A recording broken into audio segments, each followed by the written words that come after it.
Welcome to the Jacksonville History Show. I'm Harry Reagan. Tonight we focus on the 40th anniversary of Jacksonville's consolidated government. Our guests are Homer Humphreys, a member of the first city council of the new government, Don McLean, another member of that first city council, and Bill Birchfield, a member of the local government study commission. Welcome, all of you. We're glad we're still here.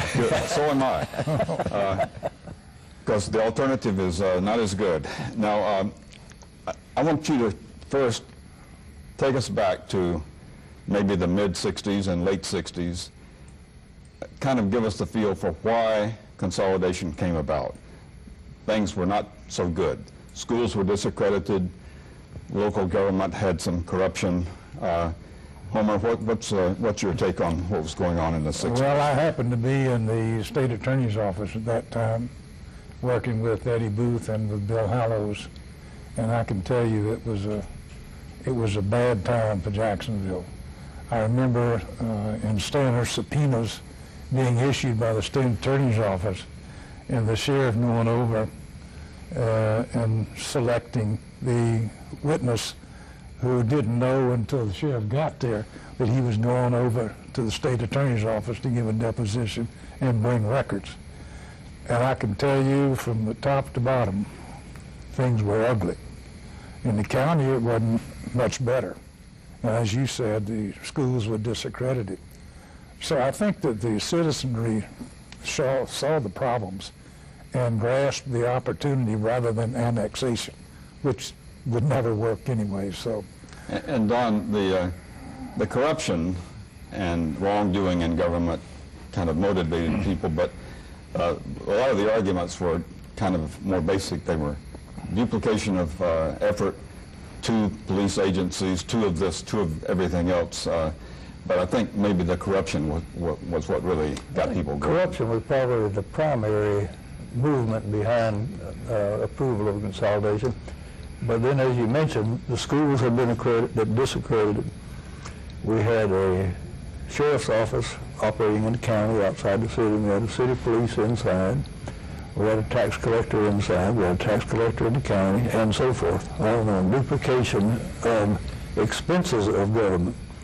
And while that might have been, I will say, expedient, it was not efficient at all.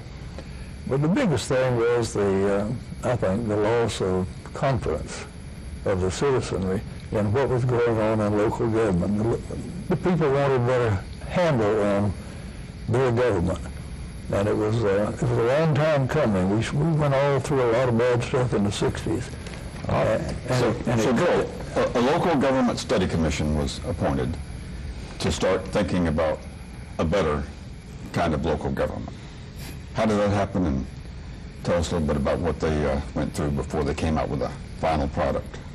Well, I think Homer and Don have set the stage, and that stage of that climate that led to what we call the Yates Manifesto, which grew out of a meeting of Jacksonville's civic leaders, and a petition by them. I think there's 11 or 13, I can't remember the exact number, who petitioned the legislature to take advantage of a constitutional amendment that had been around since the late 30s, early 40s. And was all but forgotten. And all but forgotten, which the legislature reacted to positively, created the commission, 50 people, and I think we worked about a year and a half on the proposed charter, and the legislature approved it, and then we set about trying to explain it to the public, and it was a huge effort with a wide support and some wide distraction as well. And I guess there were some compromises. There would have been some changes that you would have not liked to see, and some everybody couldn't get his way in the local government study commission, but you ended up with a, let's say, maybe a compromise product. No question. And that's what we have today, by and large, the results of that local government study There's commission. been very few, if any, structural changes. There's been some fine-tuning here and there, but it is basically the document that was enacted by the people in '67 and implemented in '68. And both of you, Don and Homer, served in that first city council. It must have been interesting being the very first city council to deal with this new government, to try to get it off on the right foot. Well, very much so. I know that Ted Grissett was the first president, and Ted set up the committee structure of the council. And I think today, to this day, the committee structure is about the same as set out by Ted. And Ted was an alumni of the Local Government Study Commission, so he was correct. And when I was president, I was the third president in 70, 71. I appointed Don as a Finance Committee chairman. And if you remember, Don was a Republican and I was a Democrat. And I took some heat from that one. But I think that the committees we had worked hard, worked long, and that first 6 months was a tough time. And over the years, there has been not too much partisan spin in local government. Correct. People don't necessarily think about the R and the D after someone's name. Local government's kind of nonpartisan in a lot of ways. Well, I agree with you, but I think it's still there. I think the party affiliation is important. To me, it is. What were your thoughts back then, Don, and how did you decide you wanted to run for office in this new government? It was really a quirk of circumstances. We had a man decide to run for election who was a businessman in Arlington, and almost the last minute, not quite the last minute, but toward the end of after qualifying, he and his family decided he ought not to be doing any more than he was doing, so he dropped out. And that looked to me as though it were an opportunity that I might jump in and serve, and then I was elected. The amount of time that the first city council put in was absolutely stupendous. Everybody pitched in. I think our family suffered a little bit, but they all understood because it was such a significant undertaking to revise local government and to make it responsive to the people. And there were, and still are, 14 district council members and 5 at large. And I guess, Bill, some thought was put into that. When people, outsiders, sometimes say 19 city council members, seems like a big number. Not as big as Nashville, which was one of the cities that Jacksonville looked at. Nashville has even more members of its city council. But how did the study commission come up with 19? politics. We had the idea that we would have a school board comprised of 7 districts and a city council comprised of 14 districts. And the school board district would be geographically the same as 2 council districts. And we needed more votes, and so what we did was made a deal that would have at-large members and create 5 more slots, and that was the way that came about. And I think historically the city of Jacksonville had governments that were all at large and all district. And they said maybe a combination of the 2 would be a good idea. It was like putting ketchup on your fries. It was most You know, in the old city, you ran from the ward. There was 9 wards, but you ran citywide. So, in effect, you were an at-large from a particular ward. Now, you and Hans Stansler, who was the first mayor, Right.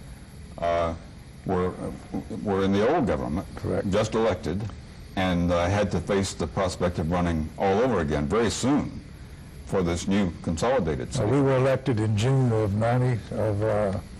80. Was it 67? I'm 67, sorry, yeah. catching up 20 years. And consolidation vote was in August. Well, that's the reason a lot of people didn't support consolidation, that they didn't want to run again.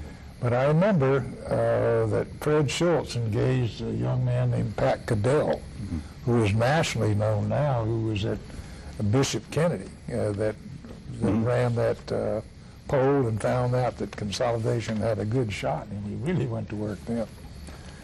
Homer made an interesting point about the old city. council people running from a ward, but have required to reside in a ward, but running countywide.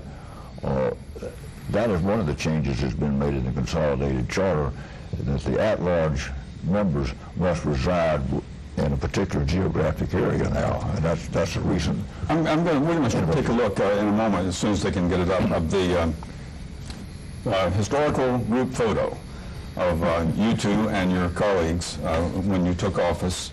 This is an important group photo. 19 city council members, there they are, and Hans Tansler. Hans was a University of Florida basketball player. You can tell he's standing head and shoulders above everybody else. He's not standing on a box. And a lot of those folks are unfortunately no longer with us, but we're glad to have you, and it was an interesting time. I think it helps people put it in perspective. I'm going to tell you a little bit about what else was happening in 1968 besides Jacksonville having a new government. President Johnson decided he would not seek renomination and re-election. Martin Luther King was assassinated. Bobby Kennedy was assassinated. A first-class stamp cost 5 cents. The album of the year was Sgt. Pepper's Lonely Hearts Club Band, and the top song of the year was Hey Jude by the Beatles. 60 Minutes started on CBS in 1968. The motion picture system came up with the G, PG, R, and X ratings to tell you what kind of movies you should be seeing. And the rock musical Hair opened on Broadway. So an interesting time besides what was going on in Jacksonville. I think there was another interesting factor, not of that magnitude of anything you just mentioned, but just prior to 1968, Marion Gooding, Bill Durden was the judge who decided that assessments should be pretty close to market value. And prior to that decision, all the $11,000, $12,000, $13,000 homes and subdivisions were on the rolls of $4,800 and didn't pay taxes. So we inherited a whole new class of stockholders when the tax assessments went up, and that came along about the same time with corruption in the schools. So you had bad people who had some motivation to get out and do something about it. And Judge Durden was an important figure in consolidation because he was the first general counsel. That's correct. An important person because all of those, a lot of those decisions had to be had to go to the general counsel's office for an opinion. I said Marion Gooding, he was a circuit judge who impaneled a grand jury that Homer was talking about getting the famous grand jury investigation. You know, you're talking about prices. When consolidation came in, the salary of a councilman was $5,000 a year. And the idea, and I assume Bill can speak to this better than I, the concept was to have people come in and serve a certain period of time and leave. But I think today it has gone to, what, $40,000 a year for, and the president gets extra money. Kind of an unofficial understanding about term limits, and later term limits had to be imposed officially. Well, Holmes's the purists on the Local Government Study Commission were willing to make both the school board and the council non-compensatory. And politically, we did not have the votes to make that fly. But now, as